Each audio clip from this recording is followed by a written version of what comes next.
who says that God has a body. So this is very serious. And again, here we have some different positions, that if a person says that God has a body, but his body is totally unlike bodies, then we say that person is fasiq, aberrant. If they say he has a body like Michelangelo painted a body, that is kufr, absolute disbelief.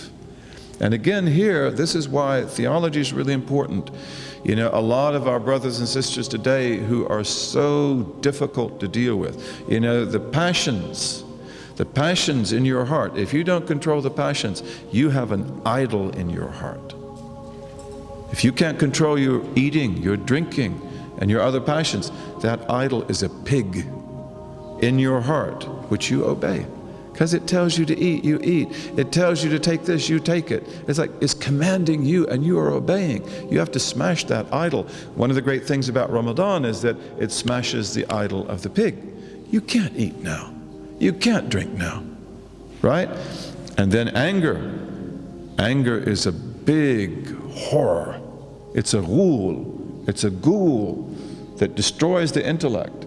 And when anger is not controlled, it becomes the idol of a vicious dog in our hearts, right? Some of us, when we become angry, we destroy everything, right? May we smash these idols of anger. They're horrible. You know, some of you may have problems with anger. Some of us certainly have had problems with anger. What do we say when we're angry? What do we do when we're angry? You regret it for the whole rest of your life, right? All right, so in any case, you know, these Muslims today who are so angry, really, you know, I mean, and you see them, like, you cannot work with them. They're always on your case, always on your case. They never give you a break. They're always angry. They're always ready to destroy everything that's been built. Okay, but a lot of these Muslims, they are very anthropomorphic, because they don't have a belief which is the belief of Ahlus Sunnah wal Jama'ah. And they talk about the names and attributes of God. They're talking about the hand. They're talking about the eye. And again, we talked about where we stand on that. We stand where the Salaf stood on that. But a lot of them actually are anthropomorphic. You know, that they actually believe that God has a body that is contained in space and time. And that is kufr.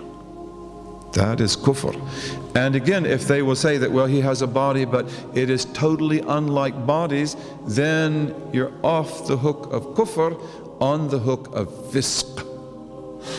And neither one is good. Neither one is good. So this is what happens, you know, when people begin to lord it over other people and look down on other people and mock them, then they fall into the pit that they dug. The Khawarij were that way. The Khawarij were perfect. Right? They did not sin. Don't you see I pray every day at night? Don't you see I fast every day? Don't you see I memorize the Quran? And the Prophet said they will recite the Quran all the time, and it will seem as if you don't recite it, but it never goes beneath their collarbone, because it's just letters. What is the lowest letter? Just above the collarbone. سأل سائل بعذاب واقع. Doesn't go any deeper than that. Doesn't go in the heart. Letters, sounds. They recite it, but it doesn't go in the heart. And they knew they were the best, and therefore they could kill you because you're not. You know, you do major sins, and if you don't repent, you go to the hell, and I should kill you anyway. That's the way they were. So they do the biggest sins of all. No one hurt Islam like the Khawarij did. But they did it in the name of Islam. Okay, but a lot of these other people who are like the Khawarij, they have very anthropomorphic beliefs. And anthropomorphic beliefs, if you believe that God has a body, that is really serious. It can be kufr. And if it is moderated, then it is fisq.